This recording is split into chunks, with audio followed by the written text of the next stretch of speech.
दोस्तों, सत श्री अकाल, नमस्कार और आदाब। साथियों, हमारी स्टोरी चल रही थी जिम कॉर्बेट के वो मैन ईटर टाइगर्स जिन्होंने या तो मैन ईटिंग की थी या मैन किलिंग की थी। साथियों, मैंने आपको पिछले पार्ट में जो आपको स्टोरी सुनाई थी वो थी खिनानौली का man eater tiger, man eater tigers of Khinanauli. और ये जो खिनानौली का रेस्ट हाउस है, ये जिम कॉर्बेट पार्क का वीआईपी रेस्ट हाउस है। वीआईपी मतलब कि इसमें वीआईपी लोग ही ठहरा करते हैं, और उस समय भी ठहरा करते थे और आज भी ठहरा करते हैं। और ये जो मैं आपको बातें बता रहा हूं, ये आज के दौर की बातें नहीं है, ये उस दौर की बातें हैं साथियों, कि जिस दौर में हम जिम कॉर्बेट पार्क में ट्रैकिंग कर सकते थे, अपनी गाड़ी को लेके जा सकते थे। और मैंने खूब ट्रैकिंग करी है जिम कॉर्बेट पार्क के अंदर, और अपनी मारुति कार 800 और जैन कार को भी लेके गया हूं। इवन मैंने एक जिप्सी रखी थी, उसको भी लेके गया हूं। लेकिन आजकल आप अपनी पर्सनल गाड़ी को लेके नहीं जा सकते, और ना ही आप अपनी गाड़ी से उतर सकते हो। पैदल ट्रैकिंग की तो बात ही छोड़ दो। और एक और बहुत बड़ा चेंज हुआ है वहां पे, एक नहीं दो चेंज मैं कह सकता हूँ हुए हैं वहां पे। एक ये है कि वहां पे जो पालतू हाथी होते थे उसकी भी सवारी चलती थी, उस पे भी आप बैठ करके ऐसे ही जंगलों में, जैसे ये सारा दिख रहा है आपको, ये ऐसे जंगलों में घूमा करते थे। लेकिन अब आप नहीं घूम सकते, पालतू हाथियों की सवारी बिल्कुल बैन कर दी गई है। और दूसरा एक और बहुत बड़ा वहां पे चेंज आया है कि जैसे ये जंगल है, जंगल के चारों तरफ जंगल के उन्होंने इलेक्ट्रिक फेंसिंग कर दी है। इलेक्ट्रिक फेंसिंग करने से दोस्तों अब कोई जानवर उसके अंदर नहीं आ सकता। बहरहाल, मैं जो आपको ये सेकंड पार्ट सुना रहा हूं, और पहले फर्स्ट पार्ट में मैंने आपको बताया था कि किस तरह से डेविड हंट, जो कि एक बर्ड वॉचर था, उसकी अगुवाई में ब्रिटिश लोगों की 17 बंदों की एक टीम थी। वो बर्ड वाचिंग कर रहे थे, और वो मोटा साल से चले थे, और गेठिया राव के पुल तक वो पहुंचे। और गेठिया राव के पुल पर पहुंच करके, और वो अपने दो साथियों को लेकर के, मिस्टर मंट और स्टीफन, उनको लेकर के एक उल्लू के फेर में काफी दूर निकल गया। और बाद में जब मंट और स्टीफन को रियलाइज हुआ कि वो इस जंगल में पैदल और नहीं चल सकते, तो वो तो वापस आ गए। लेकिन हंट आगे उल्लू की दीवानगी में बढ़ता ही गया। और यहाँ पर आके मैंने अपनी स्टोरी खत्म कर दी थी। और उससे आगे की मैं स्टोरी आपको बताता हूँ कि जब मिस्टर मंट और स्टीफन, वो दो जने वापस आए, तो जो उनका गार्ड था और गाइड भी, गनमैन था, उसका नाम था हरक सिंह। और हरक सिंह ने उनको ऐसे बोला कि तुमको अकेले नहीं जाना चाहिए था। तो खैर जो भी है, उन्होंने पूछा कि डेविड हंट कहाँ है। तो हरक सिंह को उन्होंने बताया, दोनों जनों ने, कि जो डेविड हंट है वो एक उल्लू के चक्कर में चला गया है आगे। और ये बात सुन करके उसकी खोज में जो हरक सिंह था वो चल पड़ा। उसने उन दोनों को लिया साथ में, दोनों का मतलब जो मिस्टर मंट थे और स्टीफन, दोनों को लिया, और दोनों को लेकर के साथियों वो चल पड़ा उस पहाड़ी के ऊपर। और उस पहाड़ी के ऊपर चढ़ने के बाद में, चढ़ने से पहले उसने क्या करा कि पहले तो अपनी राइफल को चेक करा, उसका चैम्बर खोल करके उसमें से कारतूस दोबारा उसमें भरे, और उसको रीचेक करके, और उसको फिर लोड करा। लोड करके उसका लेकर के उसके पहरे में, मतलब गन के पहरे में, बंदूक के पहरे में, वो तीन जने उस पहाड़ी की ओर चल दिए। उस पहाड़ी को पार करके दोस्तों वो जब और आगे बढ़े, तो आगे ढलान था पहाड़ी का, उस ढलान से उतर के जब वो आगे बढ़ते गए, और उसकी किसकी अगुवाई में, मिस्टर मंट और स्टीफन उसकी अगुवाई कर रहे थे। वो बता रहे थे कि ऐसे इधर से हम गए हैं, फिर ऐसे इधर से गए हैं। कुछ ऐसा ही जंगल रहा होगा साथियों, जैसा आप देख रहे हो, ये कुछ ऐसा ही जंगल जिम कॉर्बेट का रहा होगा। तो वो लेकर के गया उनको, और थोड़ा सा आगे बढ़ने पर एक झाड़ी में उनको एक जैकेट नजर आई। दूर से एक कपड़ा नजर आया, बाद में पास जाकर देखा कि वो जैकेट थी, और उस जैकेट को उन दोनों साथियों ने तुरंत पहचान लिया। और उस जैकेट को अपने कब्जे में लेने के बाद में वो जब उस थोड़ा और आगे बढ़े तो उस जैकेट को देखते ही जो करमियाल थे, अपना हरक सिंह करमियाल शायद नाम था उनका, लास्ट नेम मेरे को भूल रहा है थोड़ा, मैं भी करमियाल था लेकिन नाम उनका हरक सिंह तो मेरे को याद है।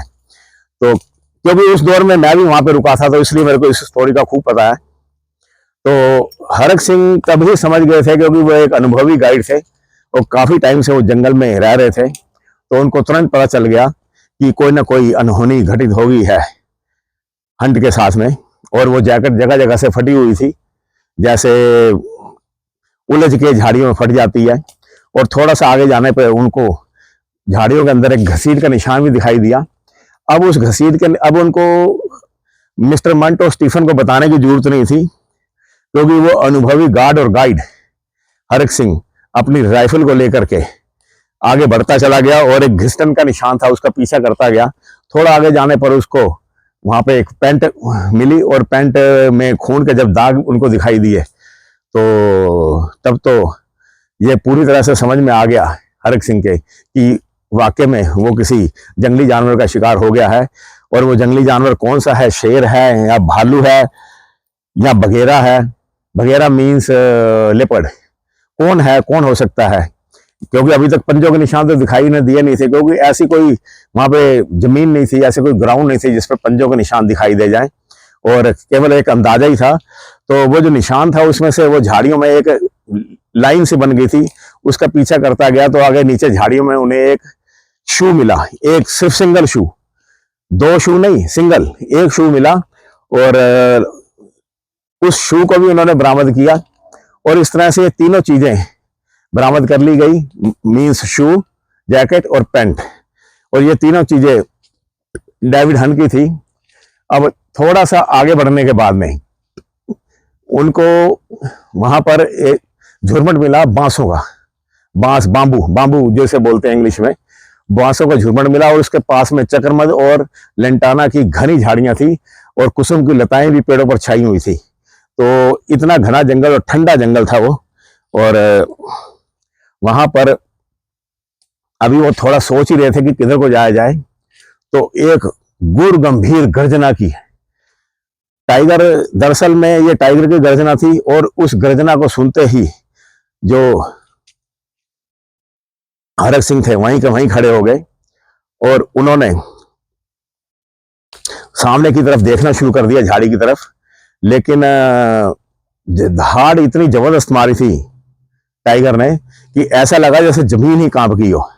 हड्डियों को कंपा देने वाली वो शेर की धाड़, जिसे सुनकर वो जो दो जने थे, मिस्टर मंट और स्टीफन, उनको तो जैसे लकवा ही मार गया। उनका तो मुंह से आवाज निकलने भी बंद हो गई और बड़ी ही अजीब सी आवाज में उन्होंने, टूटी फूटी आवाज में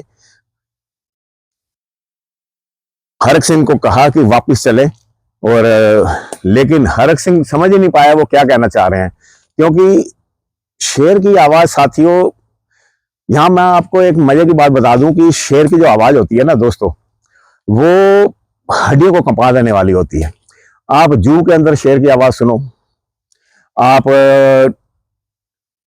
किसी फिल्म में, किसी डिस्कवरी के चैनल में अगर आप शेर की आवाज सुनते हो, वो एक अलग चीज होती है। लेकिन दोस्तों, अपने पैरों पर खड़े होकर ऐसे जंगल में शेर की आवाज अगर आपको आती है तो आप सोच सकते हो कि आपके दिल पर क्या बीतती होगी। दोस्तों, ये जो शेर की आवाज होती है ना, यहाँ मैं आपको एक नॉलेज की बात देता हूँ। ये जो शेर की आवाज होती है इंसानों के स्नायु तंत्र पे ऐसा इफेक्ट डालती है कि एक आम इंसान की तो जुबान लड़खड़ा जाती है, लकवा मार जाता है उनकी टांगों को, और वो भागना तक भूल जाते हैं। और ऐसे मौके पर तो उनकी टांगें कांपना शुरू कर देती हैं। ऐसा ही एक अवसर आया था जब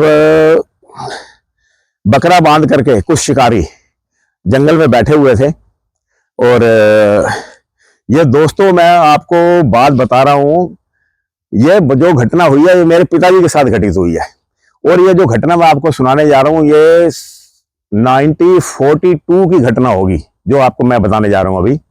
और ये है यमुना नदी के किनारे पे, बुराड़ी साइड में कहीं कोई बुराड़ी जगह है, उसके उधर आगे जाके, मेरे को प्रॉपर याद नहीं है, फादर तो मेरे नहीं रहे, वो बताते थे। उस समय मेरे फादर यंग एज में थे, और मेरे फादर और 4 और जने एक पेड़ पर बैठे थे राइफल को साथ लेकर के, और उस समय में उन्होंने नीचे बकरा बांधा, और वहां पर उस टाइम में 1942 में टाइगर थे दिल्ली के आसपास। आज तो बुराड़ी दिल्ली के अंदर ही आ गया, उस टाइम वो दिल्ली से बाहर होता था। और दोस्तों, मेरे फादर ने मुझे बताया था कि जब टाइगर आया तो उसकी निगाह ऊपर पड़ गई, क्योंकि मचान को उन्होंने ढका नहीं था। और टाइगर ने जैसे ही धाड़ मारी ऊपर से, दोस्तों वो चारों के चारों जने नीचे गिर पड़े, चारों के चारों जने। आप सोच सकते हैं 15 फीट की हाइट से चारों के चारों जने नीचे गिर पड़े, और जो बकरा खड़ा हुआ था वो भी ऐसे गिर गया जैसे उसकी टांगें टूट गई हो। और ये इतना इफेक्ट टाइगर की धाड़ का होता है, और उनके गिरने से टाइगर घबरा के भाग गया। वो टाइगर जो उनको देख के धाड़ रहा था, और उनके नीचे गिरते ही ऐसा भगा कि वो नजर भी नहीं आया कहां चला गया। और उनमें से 4 जनों में से 2 जने अपनी हड्डियों को तोड़वा करके घर वापस आए थे। तो ये तो एक मेरे पिताजी के द्वारा बताई हुई घटना है। और ऐसी और भी कई घटनाएं मैंने देखी हैं। एक बार की घटना मैं आपको बताता हूं कि दोस्तों, मैं यहाँ जिम कॉर्बेट पार्क के अंदर ही मचान पर बैठा था।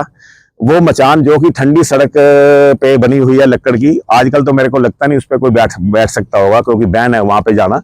और मैं वहां पे एक बार बैठा था, और पास में ही पानी का एक सोता था छोटा सा, और उस पानी के सोते पर 3 बजे का टाइम होगा शाम का, एक जंगली सूअरों का झुंड आया। और वो पानी पीने के लिए जब आया, तो उससे पहले मैंने देखा कि एक टाइगर दुबक के बैठा हुआ था, और मैं अपने बाइनोकुलर से देख रहा था। और टाइगर ने जैसे ही वो पानी पीने लगे, और टाइगर जब उधर दौड़ा, गुर्रा कर दौड़ा, और सुअर जब भगे, तो साथियों एक सुअर ऐसा अंधा होकर भगा टाइगर की गुर्राहट से कि वो एक मोटे साल के पेड़ से जाके टकरा गया। उसको दिखाई देना बंद हो गया वो साल का पेड़, और ऐसे जोर से टकराया और नीचे गिर गया और शेर की गिरफ्त में आ गया। अगर वो दोस्तों उस पेड़ से ना टकराता तो वो वहां से भाग सकता था, बाकी सब भाग गए। तो ऐसा ही इफेक्ट होता है शेर की दहाड़ का। तो बहरहाल मैं अपनी स्टोरी पे वापस आता हूं कि जब उसने दहाड़ मारी, और मिस्टर मेंट और स्टीफन ने हड्डियां कंपा देने वाली आवाज में फुसफुसा करके, जो समझ में नहीं आई उसको, वो तो बाद में पता चला कि वो ये बोल रहे थे, उसको वापस जाने को कहा। लेकिन कर्मया जो हरक सिंह थे, उन्होंने अपना डिसीजन ले लिया था पहले ही, तो उन्होंने इशारा कर दिया वापस जाने का। और पहले कुछ मिनट तक तो जो गार्ड था वो वहीं पे खड़ा रहा, अपनी राइफल को सामने तान करके। सामने की तरफ उन्होंने उस झाड़ी की तरफ अपने राइफल को कर दिया। अभी तक दोस्तों जो हरक सिंह था उसको शेर का रुआं तक भी नजर नहीं आया था। शेर की कोई उपस्थिति नजर नहीं आ रही थी, कोई साइन नजर नहीं आ रहा था, किसी जानवर ने कोई पुकार कर नहीं बताया था, ना किसी चीतल ने, ना किसी बर्ड ने, ना किसी मोर ने, ना कोई काकड़, ना कोई सांबर, ऐसा कोई भी मंकी और लंगूर ये सब पुकारते हैं टाइगर को देख के, ऐसी कोई आवाज नहीं आई थी। और वो टाइगर झाड़ियों के अंदर छुपा हुआ था, और काफी देर तक वो सामने देखते रहे। उन्हें ये तो आइडिया हो गया था कि सामने कहीं झाड़ी के अंदर टाइगर है, तो इसलिए वो शांत खड़े हो गए। तो वो जो पीछे 2 जने थे वो अपना पीठ मोड़ के चल दिए। अब पीठ मोड़ के वो चल दिए तो हरक सिंह तो अनुभवी थे, क्योंकि जंगल के गार्ड थे, उनकी जंगल की ट्रेनिंग थी, तो वहीं पे फेस करके सामने जंगल उसके शेर के सामने डटे रहे। और जब शेर के सामने डटे रहे तो थोड़ी देर के बाद में उन्होंने अपने आप को पीछे ले चलना शुरू की तरफ, जैसे मैं ऐसे ऐसे चल रहा हूं, ये पीछे ऐसे बैकवर्ड जाना शुरू कर दिया। और सबसे बेस्ट तरीका यही होता साथियों कि आपकी जो निगाह सामने शेर की तरफ रहनी चाहिए, और लेकिन उसकी आंखों के अंदर आंखें नहीं डालनी चाहिए। अगर आप शेर की आंखों के अंदर आंखें डालते हो तो वो उसको एक चैलेंज समझता है और 100% वो अटैक करता है। तो उन्होंने अपना बैकवर्ड करना शुरू कर दिया, और जैसे जैसे धीरे धीरे पीछे की तरफ, तो डिस्टेंस भी मेंटेन होता चला गया। क्योंकि जब आप एक रिस्पेक्टफुल डिस्टेंस को छोड़ देते हो तो टाइगर आपके ऊपर अटैक कर देता है। ये तो एक टाइगर का अटैक करने का सिर्फ एक कारण है, और भी बहुत सारे कारण होते हैं। बहरहाल जब करीब 40-50 फीट का डिस्टेंस बन गया तो टाइगर बड़ी जोर की ग्राउंडिंग करता हुआ झाड़ियों में से बाहर निकला और हरक सिंह की तरफ बढ़ा। और हरक सिंह ने जोर से हट हट चिल्ला के, जैसे एक जोर से शाउटिंग करी उन्होंने।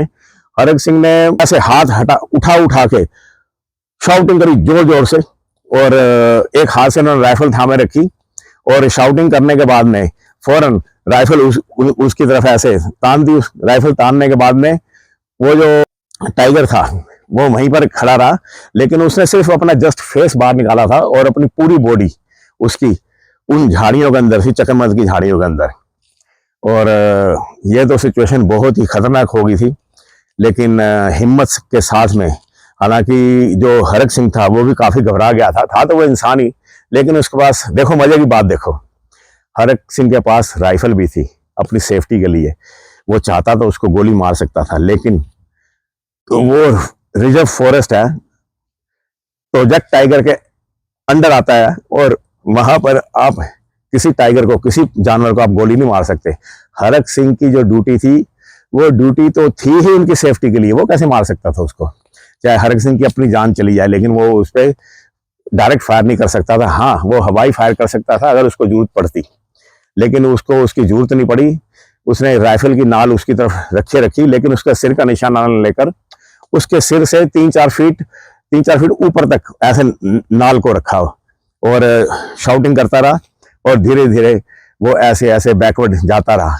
जब बैकवर्ड जा करके फाइनली जो शेर था वो थोड़ा अंदर हो गया, और जो गैप था वो 100 मीटर के आसपास का हो गया, और फाइनली में जब वो धीरे धीरे उस पहाड़ी के ऊपर उल्टे पैर ही चढ़ा बैकवर्ड होके, और जब पहाड़ी के ऊपर चढ़ गया तो उसके बाद ढलान थी, तो उस ढलान पर वो तेजी से उतरा, और तेजी से उतरने के बाद में वो जो हरक उस टीम के पास जा पहुंचा, वो वाली टोली जो कि वहां पे इकट्ठी खड़ी थी, 14-15 जनों की वो टोली थी, और इन बिटवीन वहां पे मैटाडोर आ गई थी, और मैटाडोर वहां पे वेट कर रही थी। तो वो सब जने बहुत डरे हुए थे, और वहां पर वो 2 जने भी पहुंच गए थे, मिस्टर मंट और मिस्टर स्टीफन, लेकिन उनसे तो बोला भी नहीं जा रहा था।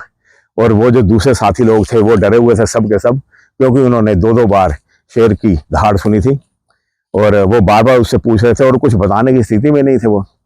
तो फाइनली जब हरक सिंह वहां तेजी के साथ उतरा, और उसने आदेश दिया कि सब जल्दी से जल्दी इसके अंदर बैठ जाओ, मैटाडोर के अंदर। और मैटाडोर के अंदर बैठने के बाद में हरक सिंह ने ये डिसीजन लिया कि यहाँ का जो नज़दीकी रेस्ट हाउस है वो है खिनानोली।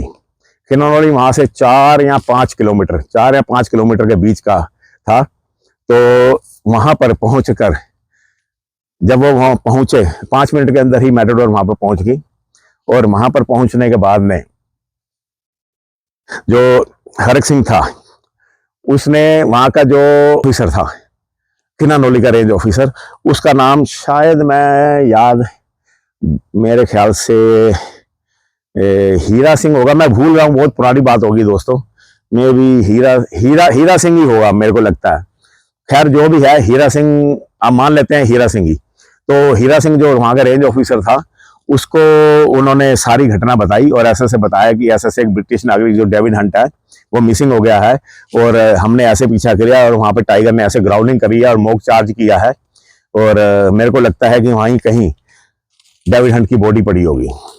इतना सब बताने के बाद में उन्होंने एक फॉरेस्टर को बड़ी जल्दी से ढिकाला भेज दिया, और ढिकाला का जो रेंज ऑफिसर था वो करमयाल थे, हाँ मिस्टर करमयाल थे। करमयाल को जाकर के उन्होंने बताया कि ऐसी ऐसी बात हो गई है। तो करमयाल ने फौरन 5 हाथियों को तैयार किया, 5 पालतू हाथियों को, और उसके ऊपर में 4 फॉरेस्ट गार्ड गन के साथ बिठाए, और वो टोली वहां से निकल पड़ी गेठियारा पुल की तरफ। और इधर जो खिनानोली रेस्ट हाउस था वहां पे 2 हथनियां थी, एक हथनी रंबा थी, और एक मेरे आइडिया से शायद मेरे को नाम याद नहीं आ रहा उस हथनी का, कौन सी हथनी थी वो, लेकिन एक श्योर एक रंभा हथनी थी उस समय में, और शायद चेतना थी दूसरी हथनी, मेरे आइडिया से चेतना रही होगी। और चेतना और रंभा ये दोनों वहां से चली, और उनका महावत एक नजीर था, एक महावत था कल्लू, और दोनों महावत वहां से चले। और साथ में जो हरक सिंह था, गार्ड हरक सिंह, वही वाला गार्ड जो कि गाइड का रोल करके उन बर्ड पार्टी के साथ गया था, बर्ड वाचर थे जो उनके साथ गया, वो उनके साथ हो लिया। और साथ में वो दोनों जने ब्रिटिशर्स, एक मिस्टर मंट और मिस्टर स्टीफन, वो दोनों साथ चले ताकि थोड़ा बहुत रास्ता के बारे में बताया जाए। और उन्होंने तय किया कि वो वहां पे गेठिया पुल पर पहुंच जाएंगे, और जो टीम भिकारा से आएगी उसकी वेट करेंगे, और दोनों टीम बन करके एक सर्च पार्टी बन करके सर्च करने जाएगी डेविड हंट को। साथियों, ये स्टोरी अब थोड़ी लंबी हो गई है, तो मैं इसको यहीं पे रोकता हूं, और जल्दी ही मैं इसका तीसरा थर्ड पार्ट बनाता हूं, और उसमें सारा आपको बताऊंगा कि आगे का घटना चक्र कैसे चला, कैसे डेविड हंट को बरामद किया गया, और क्या क्या हुआ, और ये सब मैं आपको बताऊंगा। अपना ख्याल रखना साथियों। दोस्तों नमस्कार, सत श्री अकाल और सलाम दोस्तों।